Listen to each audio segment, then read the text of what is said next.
আসসালামু আলাইকুম ভাবি। ওয়ালাইকুম আসসালাম। আপনারা কি ছবি শুটিং করতে আসছেন?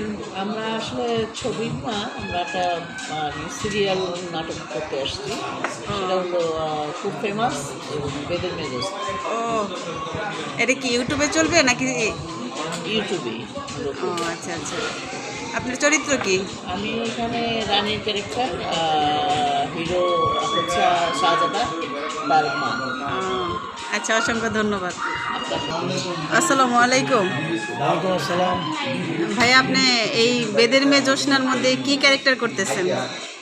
বেদের মেয়ে জ্যোৎস্নাতে আমি জ্যোৎস্নার বাবার ক্যারেক্টার করছি। ছোট। এটা তো আসলে বাংলাদেশের সর্বকালের রেকর্ডকৃত ব্যবসা হয়েছে এবং সফল হয়েছে, দর্শকপ্রিয়তা ছিল, বাংলাদেশের সর্বকালের একটা সেরা সিনেমা ছিল বেদের মেয়ে জ্যোৎস্না। এখন ওই জ্যোৎস্নাটা রিমেক হচ্ছে। এইটা এখন আমাদের জন্য চ্যালেঞ্জ আর কি। আমরা তো আর মনে হয় না যে ওই মাপের অভিনেতা, আমরা তো একজন সাধারণ অভিনেতা। তো আমাদের কাছে অনেক টাফ মনে হচ্ছে, কিন্তু চেষ্টা করছি, যতটুকু আছে উজাড় করে দিচ্ছি, দেখা যাক কী হয়।